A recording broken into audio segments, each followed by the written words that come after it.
Now, Gary Oldman gives a virtuoso solo performance in the Friday play Walk Right By Me by Christopher C. Harris, a compelling insight into the life of a passionate, eccentric and lonely man.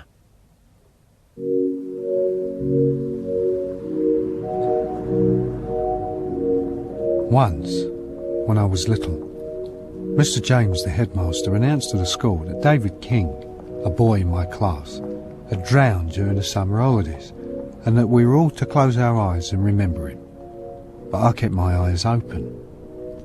Not because I was being disrespectful to David, but because my dad had only just died too, and there was still a part of me that half expected him to show up sometime, and if I closed my eyes, even for a second, I might just miss him. I remember it was hot, and I was sitting by an open window, and although everyone around me was crying, it was kind of okay, because I could feel the sun on my arms and a soft breeze on my neck. And I also had this feeling that someone was watching me. So I turned round. Outside was the road, and although there wasn't anybody there, it didn't stop me from recognising who it was that I couldn't see. It was me. Only I was older. Like from the future. Then years later, when I was working at the sorting office in the storeroom, I got the same feeling all over again that I was being watched. So I stared back, just at the shelves and stuff, but there was me again.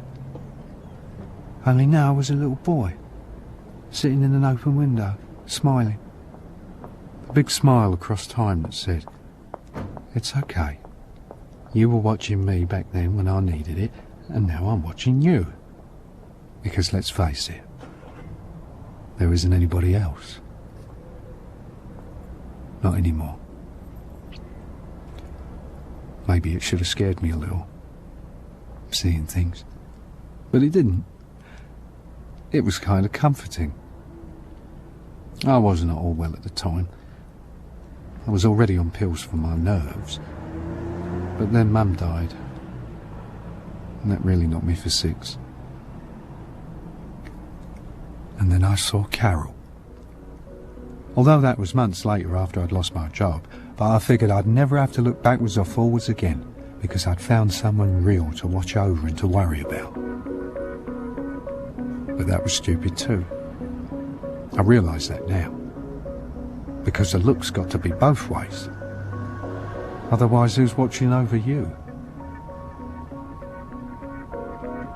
I might just as well not exist. But then I'm not the only one. Think of all the people who have passed close by you in the street, stood next to you in a lift, in a crowded room, a changing room, a shower, seen you in your underwear, naked even, lay beside you on a beach, sat next to you in a cinema or a theatre. Maybe you even touched, brushed against each other.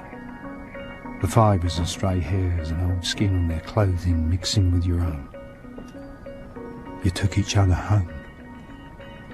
But how close do people have to get before you really know they're there? Watching you.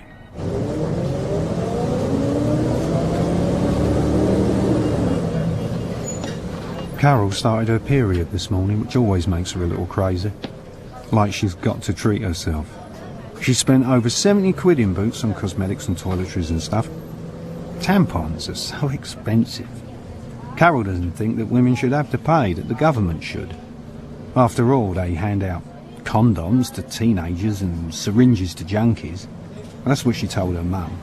She didn't think of it herself, she read it in a magazine, but she nearly always agrees with the surveys. Carol mostly jumps into a cab, but sometimes we take the bus into town. She gets on the stop after me, which isn't any distance at all, really, so no wonder bus drivers are angry all the time. But at least I can see her clearly. I can usually tell by the way she stands how she's feeling. That's how I know she came on today. Although she was a bit under the weather in Waitrose last night. She and Adam had a pre-packed pizza for supper. I hate mushrooms. I try to sit behind her when I can, but mostly it isn't possible. I love it when I'm close enough to smell her, especially when she's washed her hair and smells of Nicky Clark. If there isn't anyone behind us, and I'm feeling risky, I'll pick the loose hairs from her coat. I keep them in a special brush by the bed. I call it her brush. Mind you, she had her hair dyed last week and I nearly didn't recognise her. It used to be a mid-brown, but now it's blonde, almost white, so I'm having to start a whole new brush. I tried mixing the colours together, but it kind of looked like someone had come along and used her things. Looked a bit creepy, to be honest.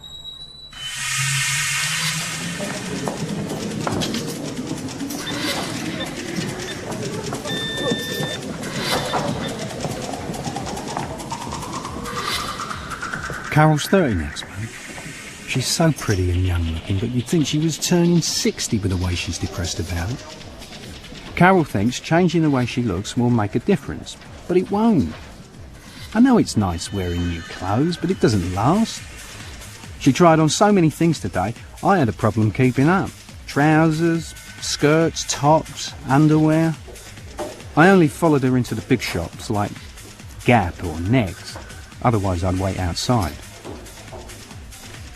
Sometimes, when she buys something I really like, I go back to the shop and I buy it for myself. Mostly affordables like a pretty bra or a pair of tights. I don't mean I wear them. That would be stupid. Too small for me anyway. She's only an 8, sometimes even a 6. What she'd like to be is a 0. Like actors and models and all those poor people dying in Africa.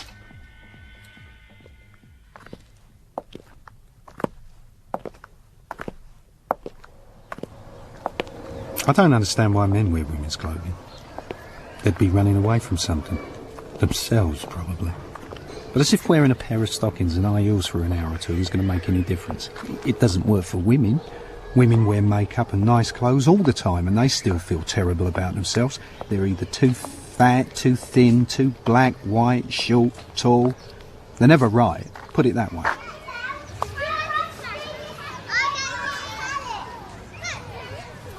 Dad used to say that Mum was always right, but he was only teasing. The truth is, it didn't really matter what Dad said because Mum never heard him say anything nice anyway. Not that he didn't. Dad was always saying nice things. It's just Mum didn't want to hear them. That way she never had to live up to anyone's expectations. That's what she said. But Dad didn't have any expectations. That's what he said.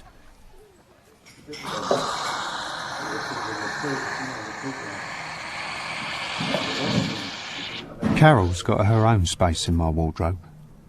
Just for little things like tops and stuff. I can't really afford dresses, but if I really got to have something, then I use my credit card. My limit's 2,580, but I've only got 720 quid left. I'm not worried because Barclays are always writing to me, seeing if I'd like a loan. They seem quite keen, actually. Mostly, though, I live on income support. They're nice at the benefits office, especially Mrs. Jamali, my caseworker. She's the biggest woman I've ever seen. She's got this huge bottom, but instead of feeling ugly, she squeezes into a pair of colourful leggings so that she can show herself off.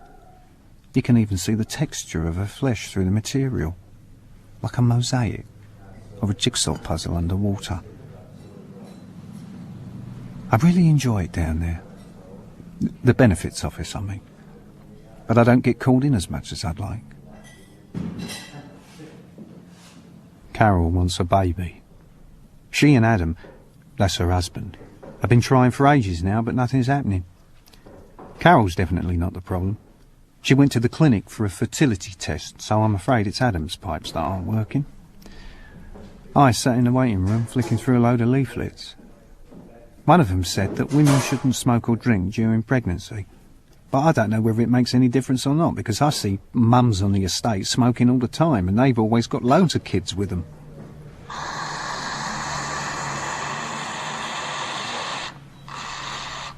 That was 3 months ago now, the clinic. I'd already been seeing Carol for 7 weeks. It's amazing how time goes by. Nearly 5 months. She only lives a few streets away, but then one day I saw her in town. Actually, in town. And it was like seeing her in a different place made it feel more like fate somehow.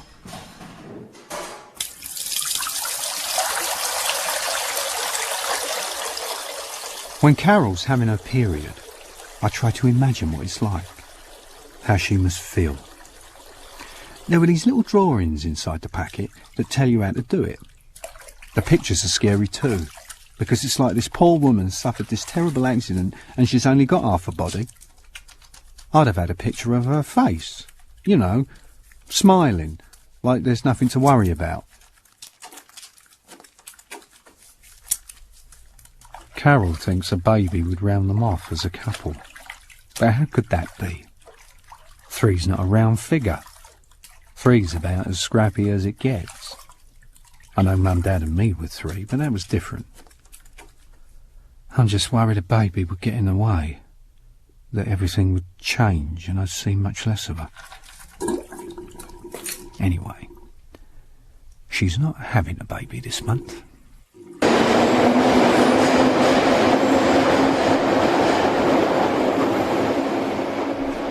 I've always preferred women to men. As people, I mean.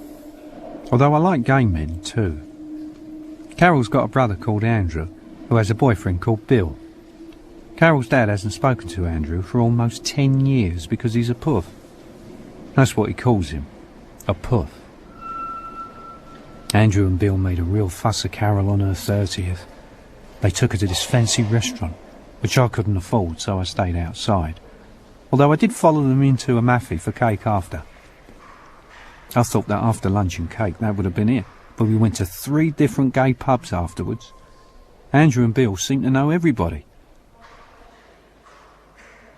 Andrew said that what she and Adam need is a holiday. He thinks that that's why she's not getting pregnant, that he's too stressed. Because it's not like Adam's infertile. He got a girl pregnant when he was at college. She didn't have the baby though, she had an abortion.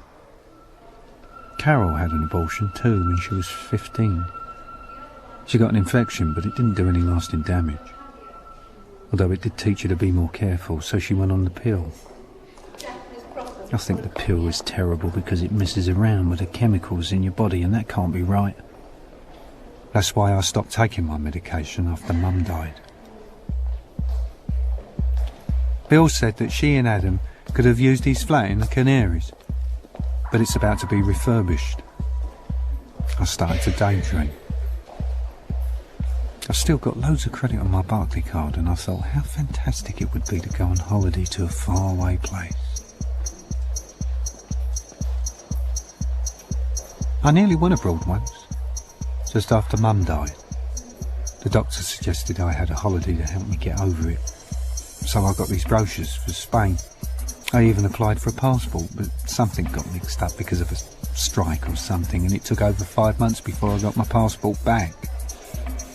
By then I didn't want a holiday. Once I overheard someone say that if you look like your photograph in your passport, then you're too sick to travel. I look insane in mine.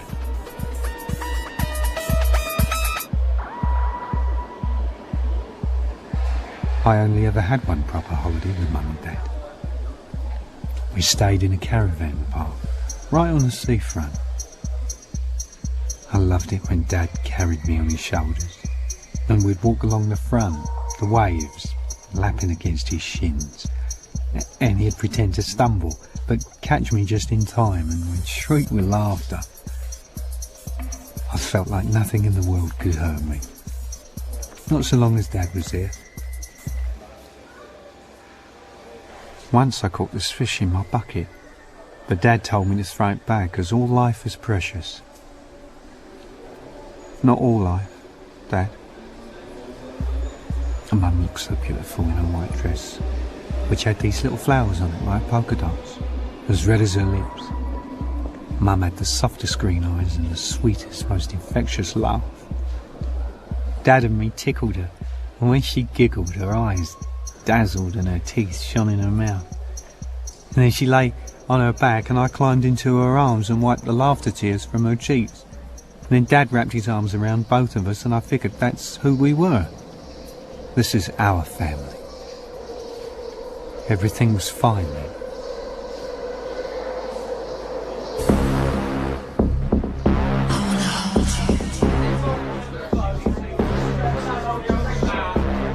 I was standing at the bar having a Coke when a man smiled at me. I thought he must be looking at someone else, so I turned round, but there wasn't anyone there. He motioned if I wanted a drink, but suddenly I felt frightened, and so I shook my head. He shrugged and joined his friends. I felt really sick. Like I had this bubble in my throat, only the bubble felt hot. It was nice, but it was like I'd swallowed a swarm of bees. And then I felt sad that I might have upset him. So I tried to catch his eye again in a casual way, but he didn't see me. Suddenly I felt really alone. And the bar was too noisy and smoky and I had to get out. I looked for Carol, but she wasn't there. None of them were there. And then I really got upset. I felt like I'd let everyone down. But it was Carol's special day after all.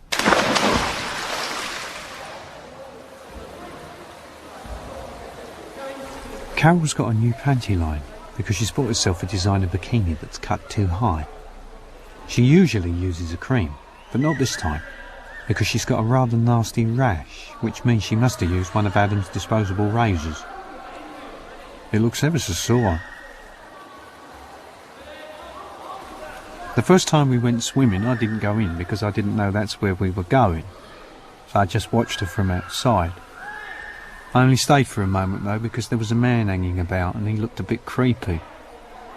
I thought maybe he was a creep, you know, like he enjoyed hurting women. So I kept an eye on him to make certain he didn't follow Carol, but he didn't. He walked up the hill, back to the hospital.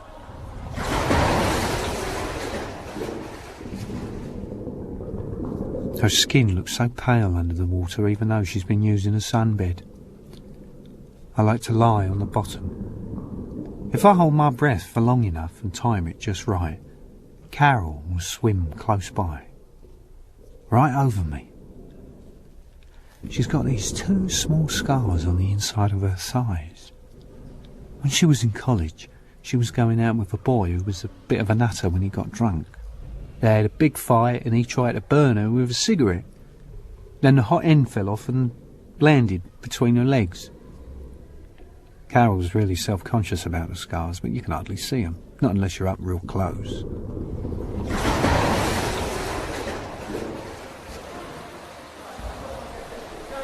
About a month ago, she got friendly with this man. I'd noticed him a few times in the pool looking at her. And then one night he swam over to her and said something that made her laugh. And then they chatted for a bit, and the next thing they're having a hot chocolate from the machine. She met him in a pub in Crouch End soon after, and they drank almost 2 bottles of white wine. I'd a bit sick. When he went for a wee, I followed him. Up close he smelt tobacco and aftershave. When he finished weeing, he didn't wash his hands. He just watched himself in the mirror as he lit a cigarette like he was a big star. Then he went back into the pub. Carol asked for a cigarette, which he took out of the packet and lit before handing it to her, and I thought, that's the hand you used to have a wee with. Carol told her friend Mandy that she wanted to prove to herself that she could still attract a man. Mandy told her she was treading really dangerously, and I agreed. Anyway, Carol said she had no intention of letting anything serious happen, although they did kiss in the pub, but she didn't tell Mandy that. It's over now anyway. He's not been back for a swim since, and I know for a fact she's not seen him again. But a kiss is still a kiss.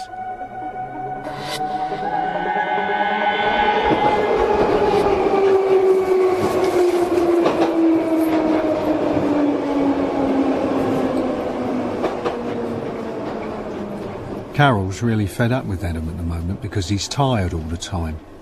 When he gets in from work, all he does is plonk himself in front of the telly. What he really needs is a holiday. We're all agreed about that.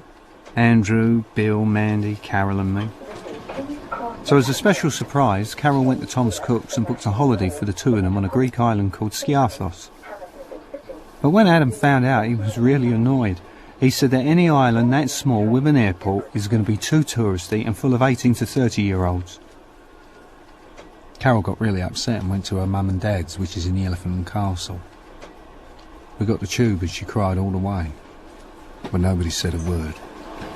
Stand clear of the closing doors. In the evening, her and her mum went to this pub and they got really drunk. Her mum was annoying this table full of men who were doing a quiz. She'd shout out the wrong answers or say something rude. And then Adam called Carol on her mobile phone, but Carol made a big show of switching it off and her mum said, "Good for you."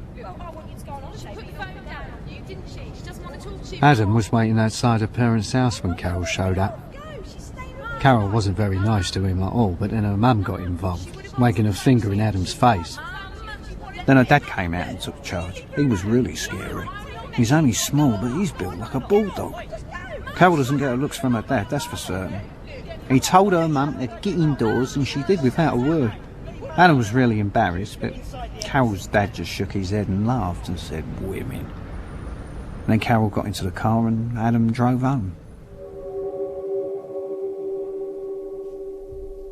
There's a girl in the brochure that looks like Mum did when she was young. She's sitting by a pool, wearing a black bikini, and she's smiling at this man, who I guess is her husband, who's about to dive into the pool. If I look at the picture for long enough, I can almost feel the sun on my face. Only I'm 8 years old, when everything's fine, and Dad's calling me into the water.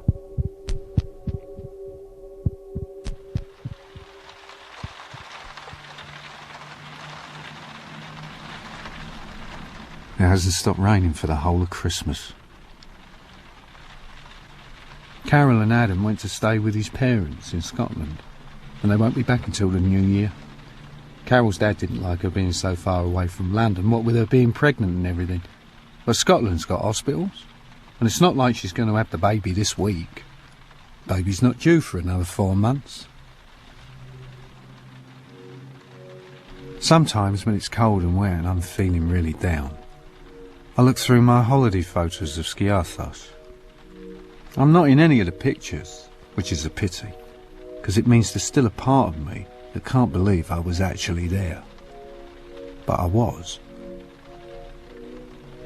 I don't have a single photo of me anywhere, except the picture in my passport.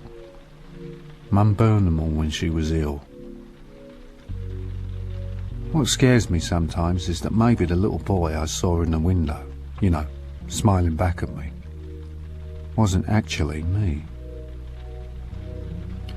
I couldn't bear the thought of not seeing Carol for 2 whole weeks, so I went to the travel agents and booked myself a holiday. It was dead simple. I only went for a week, and I wasn't on the same flight as Carol, but that was okay because the stewardesses were really nice. I loved flying. I wasn't scared in the least. Just made me feel closer to Mum and Dad. Those first few days were really strange. I felt so mixed up inside. On the one hand, I was desperate to find Carol, and then I'd get distracted because there was so much to see and I'd forget about her altogether, which is just terrible. One night I really cried, but in the room next to mine was this old couple from the northeast and they knocked on the door. I thought I was going to be told off, but they'd made me a cup of tea. Len didn't stay long because they were flying back to Newcastle the next day and he had to pack. But Val sat up with me and we chatted. I told her about how I missed Mum and Dad and how I was lonely, and she said I should get myself a girlfriend. But I didn't mention Carol. It felt so good just talking to someone. And then she gave me this big cuddle and I started crying all over again. And all I wanted to do was to go back to Newcastle with them. But I didn't say anything. I should have said something. The next day I watched the planes taking off. I wasn't sure which flight they were on, so I watched all of them, just so I could make sure I said goodbye properly. I only spent 2 days on the beach with Carol, although mostly I'd sit up by the bushes. But if I wanted to swim, I'd walk past her so my shadow would move along her body. Once when Adam was at the bar and she was all sleepy, I stood over her for a moment. I was wearing sunglasses so no one could see my eyes, and I moved my head around pretending I was looking for someone, but I never took my eyes off Carol. Not for a moment. My head cast a shadow on her tummy, and it was like the silhouette of a baby. Our baby. And when she breathed slowly in and out, it was just like our baby was moving. On the Wednesday night, I hung around the hotel grounds, hoping to see Carol wearing something beautiful, but she stayed inside. Even though it was quite late, some boys were still up, messing about by the pool, so I watched them instead. This man saw me and came over and said something in Greek. Didn't have a clue what he was talking about. And he started shouting and pulling these faces like I disgusted him. Then he pushed me over. I was so scared I ran away along the beach. I was crying and my heart was thumping like it was about to pop. And then I fell onto my face and it suddenly dawned on me that there I was in Skiathos. That I'd actually followed Carol all the way to Greece. And then it was like I heard these voices, and somewhere amongst them was Dad's. I tried really hard to hear what he was saying, but he just gave me this big smile instead, and it was me who said aloud, "This isn't right, son. This isn't right." That's when I made up my mind never to see Carol again. When I got back to England, I went straight to the library and looked at a map of Newcastle.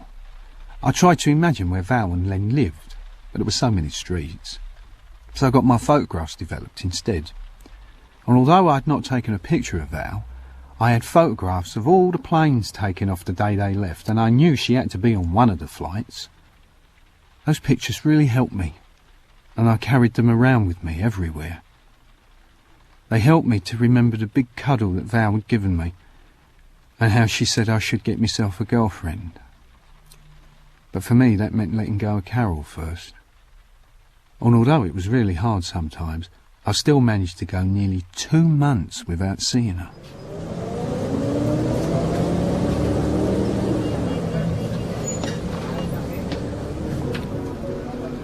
And then one day, when I wasn't looking, she sat right down behind me on the bus. I could see her face in the mirror, and all the old feelings came flooding back. She must have run for the bus because she was panting, and I could feel her breath on my neck, and it smelt of tobacco. And although I don't like smoking, I breathed in through my nose and my mouth at the same time so I could taste her breath.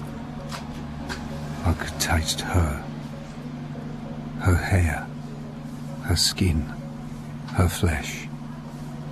And as I took even deeper breaths, it felt as though I was swallowing her up. And then her phone rang and Carol talked about being pregnant. I was so shocked because I didn't have any idea. And all I could think of was the shadow of our baby on her tummy. And I thought, our baby. Well, it isn't, of course. But it made me realise that I'd neglected Carol, and that made me feel so bad. And we're all doing our bit. Adam's working like a madman, earning extra money. Her mum's picking up little bits and bobs from catalogues. Her dad's getting the house prepared, turning the little box room into the nursery.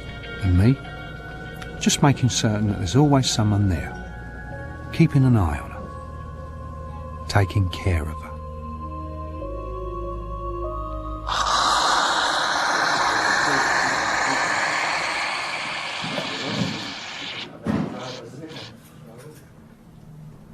She'd have had the baby by now. Boy or girl, I don't know. At that age, what difference does it make? Or how heavy it is?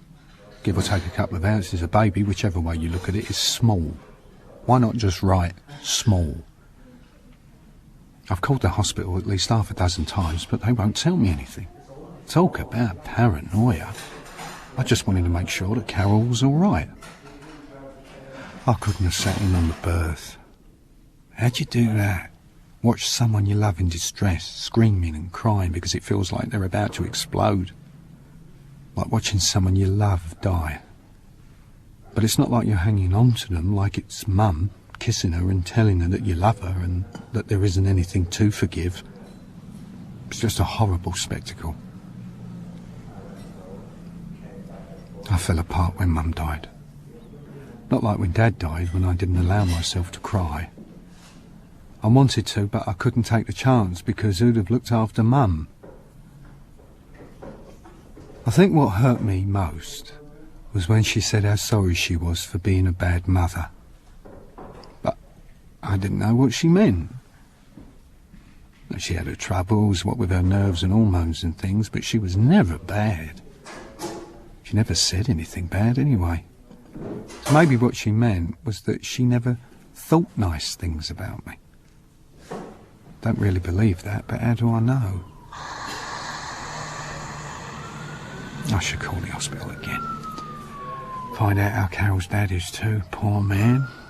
He was in the attic when his heart collapsed.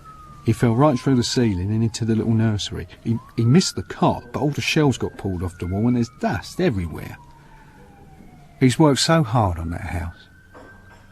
He wanted everything finished before the baby arrived, but then he went and fell through the ceiling and wrecked the nursery.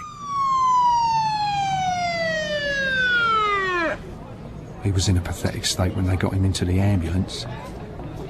The men were trying to give him oxygen, but he was struggling and punching out, making it worse for himself because all he wanted was to fix the damage he'd done. They even tied him to the stretcher. But he was moving around so much, the straps came loose, and he fell off and bumped his head on the pavement. Carol was in an even worse state, screaming hysterically, hanging onto her mum's arm when all of a sudden her waters broke. I thought she'd weed herself.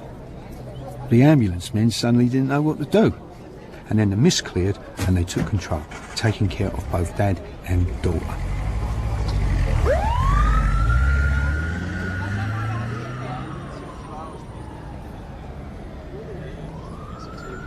The rest of us hung around for a bit, just long enough to catch ourselves feeling awkward. And everyone just slipped quietly away. Where her waters had broke had made a little pool. So I found some tissue in my pocket and soaked it up as best I could. I put it in the freezer compartment when I got home so it wouldn't go off. I mean, they do it with embryos and frozen vegetables and things. I guess it'd be all right. I should have just left it where it was.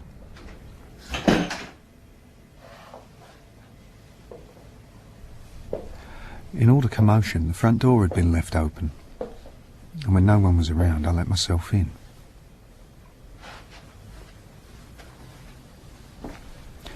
I had a wee in the toilet downstairs. Then I had a look at the nursery upstairs. Even with the shelves all collapsed and the dust, I could still see that Carol's dad had made a lovely job of it. Anne was going to have to get someone to fix that hole in the ceiling, mind. It was strange wandering around the house, as I recognised so much of it. The toaster and kettle from Argus, her green toothbrush from Londis, the 2 pebble lamps from Habitat. She'd been feeling a bit depressed that morning and had gone into town for some retail therapy. That's what she calls it. And she met Andrew for lunch. He was really upset because his dad had phoned him and told him to keep away from Carol and the baby when he arrived because of AIDS. But you don't get AIDS like that. Besides, Andrew doesn't even have HIV. Andrew never even gets sick. He's in the gym nearly every day. He's got muscles everywhere. She's got loads of clothes in her wardrobe. More than I could ever afford anyway. Not unless I won the lottery. Carol does the same numbers every week. 10, 12, 17, 30 and 31, which are all birthdays, and number 48, which is the number of her parents' flat. Height 5'3", bust 32C, waist 22, hips 32, dress 6, shoes 2, blood type rhesus negative. It's funny what you remember about someone. Once Carol was on the night bus. She'd been out drinking with her girlfriends when suddenly she threw up. It seemed to catch her by surprise, certainly caught me by surprise, because she was sick all over her trousers, the orange pedal pushers from Gap. I threw mine away when I got home because I thought she would too, but she must have put hers through the washing machine because they were hanging up in her wardrobe. It's nice that Carol can still surprise me.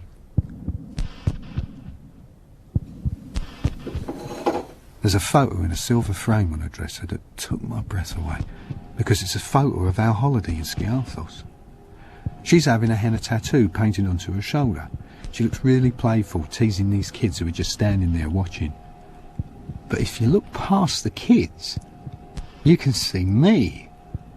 I'm in the picture, in the background, coming out of the supermarket with a big tin of biscuits. Looks like I'm standing right next to her. I think we look great together.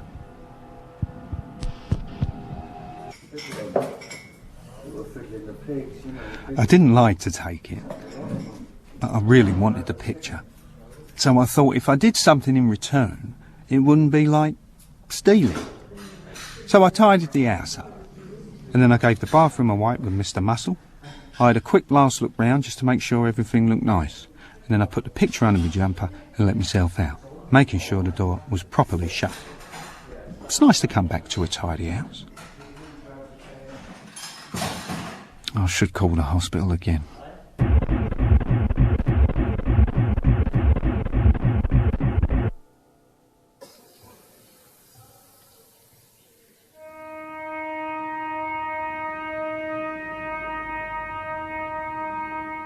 It's been a terrible few weeks. What a mess. It began with a funeral which I should never have gone to. I knew it had upset me, seeing Carol like that. But it was nice seeing Andrew again. He and Bill broke up though, which is a pity. Andrew messed everything up by sleeping with someone else. He said it didn't mean anything, but it did. It meant that Bill threw him out. Carol had been staying at her mum's. She looked ever so tired when she left the hospital. She was in labour for over 30 hours, and then the baby got distressed and the doctors had to do an emergency C-section. She's not said anything yet, but she's not going to like having a scar down there, that's for certain. When the coffin was carried in, there was this real hush. And then I started crying because I was thinking of Dad. He was cremated too, but there wasn't a headstone, so I found one with our surname on it and made do with that. Sometimes I'd pick flowers and leave them in this little vase. And then one day this woman showed up and asked me who I was. And I blurted out I was the man's son. She looked ever so surprised. I didn't know whether she believed me or not, but I panicked and ran away. I've never forgiven myself for that, putting doubt in that poor woman's mind. Once, when I was playing over the crematorium, I found this mound. At first I thought it was just rubbish, like leaves and stuff, so I rode my bike over it. But when I had a closer look, I could see it was ashes and bones. Sometimes I'd find small pieces of jaw and bits of teeth all fused together like melted plastic. That mound must have been the ashes of thousands of dead people. Strangers, all mixed up together. I was 8 when Dad killed himself. Chemists don't sell aspirins by the barrel load anymore. In the old days you could buy enough aspirin to last a lifetime and nobody would give it a second thought. You'd think an alarm bell would sound somewhere. It's like buying a lorry load of crisps. But that would raise an eyebrow. That someone would ask you if you were having a party, and yet nobody thought to ask Dad what he was planning on doing with 500 aspirins. Swallow them, along with a bottle of brandy so I can die on the bathroom floor. I'd run all the way home from the park because those boys were chasing me, and all I could think of was that it would be all right when I got in because Dad would be there. But he wasn't. He was dead. On the bathroom floor. Mum was sitting on the toilet holding a note. She tried to play it down and said there wasn't anything to worry about. That Dad was dead, but I wasn't to worry. Didn't make any sense to me. I could see there was plenty to worry about. And then Mum scrunched up the note and dropped it in the toilet. Even though I could see it was written to me. To Warren.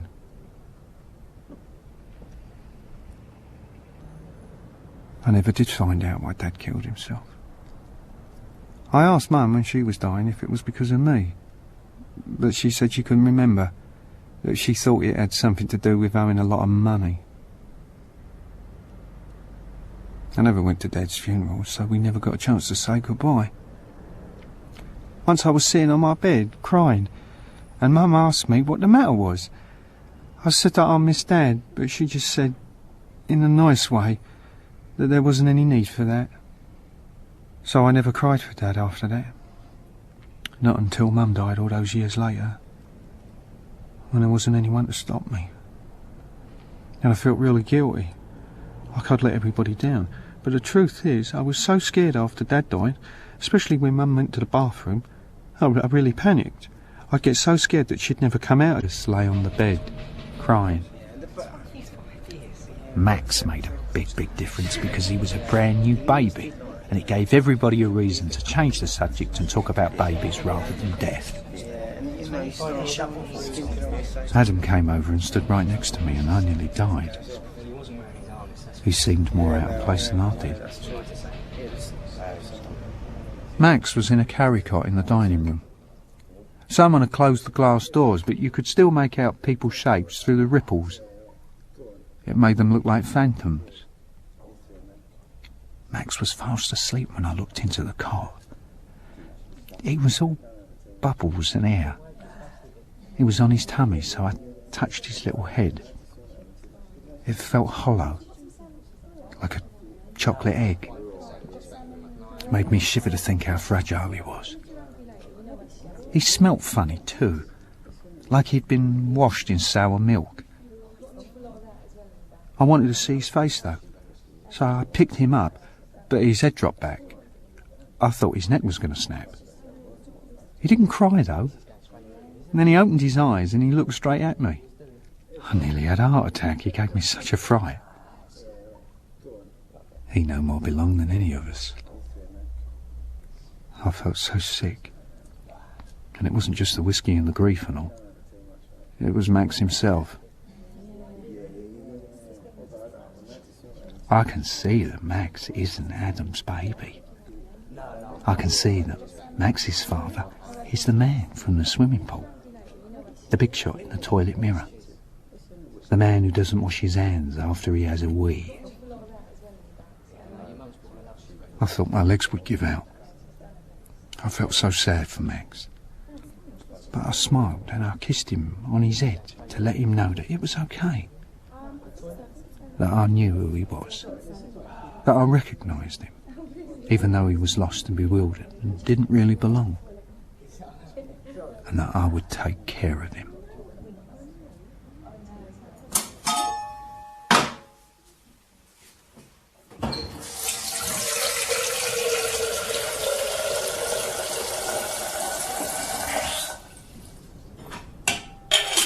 I don't remember how it was we got back here.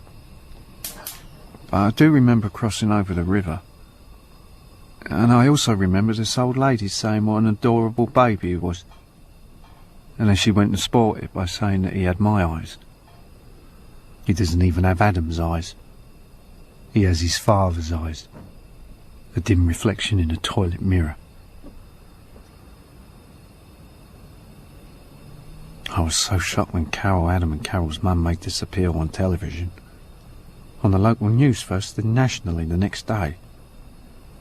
They sat behind this huge table surrounded by police officers, reporters and cameras and stuff. It was Adam who did all the talking though. He was ever so calm. I was glad about that because it meant that he was controlling his stress. And a press conference has got to be stressful, especially when it's your baby that's been snatched. A policewoman held up this photo-fit picture that was supposed to be me. But even I didn't recognise it. How pathetic is that?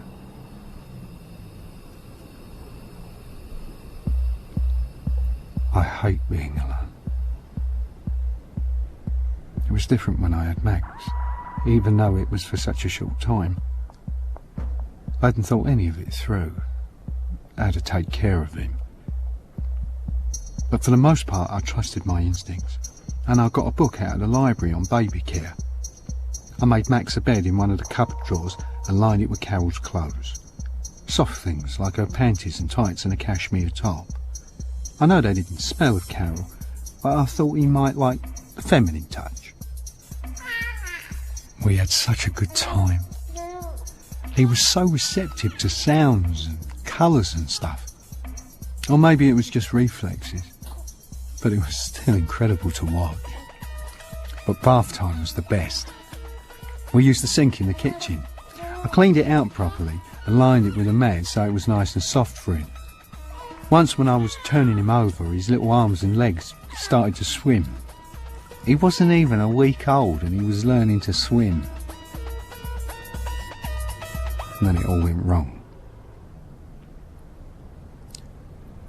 I told myself that I'd taken Max to look after him, but I knew that wasn't really true. I took Max because I needed him to take care of me. And you know something? He did just that. He'd watch me, and he'd smile, and my heart would pound from the pure simple pleasure of being noticed. But then he got food poisoning. He was in such a terrible state. He couldn't even keep water down. I tried everything I could think of, but he just seemed to get weaker and weaker. I wondered whether I should call somebody, but that made me even more terrified, because I didn't know anybody. I wished I'd gotten Val and Len's number in Newcastle. She'd have known what to do. And I became hysterical. I started screaming and hurting myself. Once some lads were playing their music really loud, but people complained and so the council evicted them. You're not allowed to play your music loud. But if you scream hysterically because your heart is breaking, then everybody leaves you alone. And that made me even more mad, that nobody really cares. And me too. Because there I was caring for Max by killing him. That really shook me up. And then I remembered when I was a kid in school, sitting at the window looking out, and then again all those years later at the sorting office, saying how we'd take care of each other because there wasn't anybody else. But then all of a sudden I realised there was somebody else. Max. He was right there in the middle of the two of us, fighting for his life, trying to get our attention, but failing. And then Dad showed up, right here in the flat, and he couldn't believe what was happening. But without being angry, he wrapped Max in his blanket, put him in my hands, and the next thing I know I'm rushing down the street to the hospital. But I didn't know where it was I was supposed to go, and I ended up at the department where Mum had died. Then this nurse saw me in the state I was in, and she saw Max too, and without saying a word, she snatched him out of my hands. I slipped away before the police arrived. Max is fine now. He's a tough little nut. The hospital said he was badly dehydrated and in need of a good feed, but there wasn't any lasting damage. When I got back home, I went straight to the bathroom cabinet and found my pills. So I've started my medication again, which has passed its expiry date, but that's okay. And then I started to think, why not take a leaf out of Dad's book and take the whole lot? Just quietly slip away. So for the last couple of weeks, I've been putting my house in order, taking care of everything so there ain't any loose ends. I wrote a letter to Mrs. Jamali at the benefits office, thanking her for being so kind and for all the income support I've received, and that I won't be signing on again, as from today. I also said I thought she was beautiful and she should wear a thong instead of pants because you can see the line. I was going to write to Carol too, apologising for everything, that I was sick but now I'm okay. But Carol's better off not hearing from me. Besides, she's busy with this book she's writing with a journalist. She's always being asked questions about babies' clothes and new pushchairs and stuff. Carol's got opinions and everything, But they're not her own.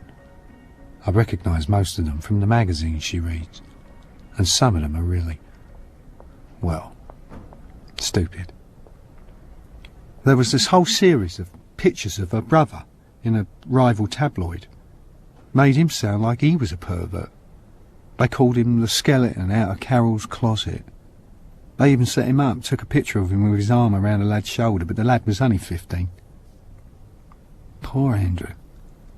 But everyone loves Carol, especially the public, whose imagination she's caught.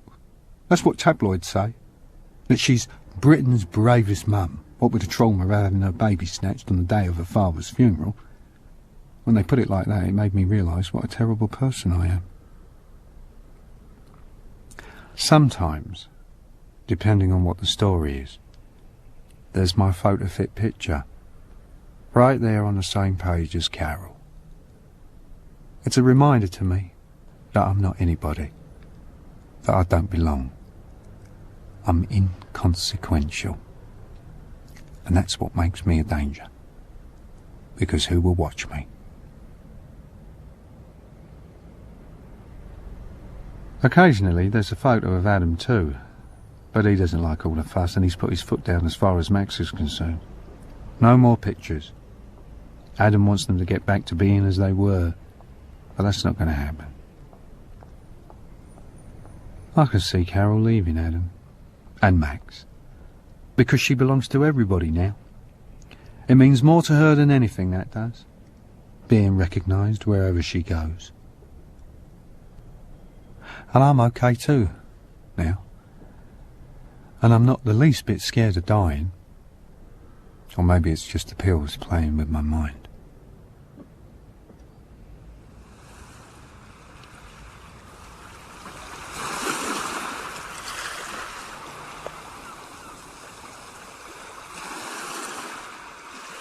When I close my eyes, I can hear the sea.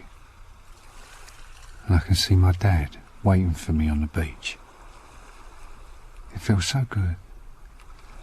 He waves and I wave back in that exaggerated way that all kids do.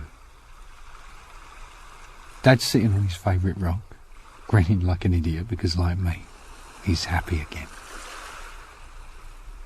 He's been looking out for me for weeks now, making sure I don't slip up again. I'm still Dad's little boy, and I'm not too big to sit on his shoulders either. He'll take off his shoes and socks, roll up his trousers, and we're paddling the sea. And he'll make believe that he's going to drop me, but he won't. We'll have a good laugh about that. Then he'll sit and watch me messing about in the sand, digging holes and building castles. And although I can feel the sun on my back and the tides coming in, he won't let any harm come to me, because he won't take his eyes off me. Never again. Dad isn't going anywhere. He promised me. And he promised me too that on the beach there are no dark corners. Just sunshine. Sunshine. Illuminating everybody's beautiful face. And then we catch our breath, me and Dad. Because there along the beach, walking slowly towards us, wearing a white dress with those little red flowers, we'll see Mum. Only she'll be well again, smiling a big smile.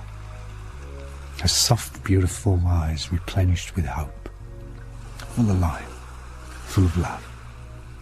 And we'll all sit together on the beach, a precious little family, listening to the waves, watching the sun go down. Mum, Dad and me. Just the three of us. Young, happy, safe. And we'll never be lost. And we'll never be scared. And we'll never be alone. None of us. Ever again. At least. That's the way I see it. That's the way I see it.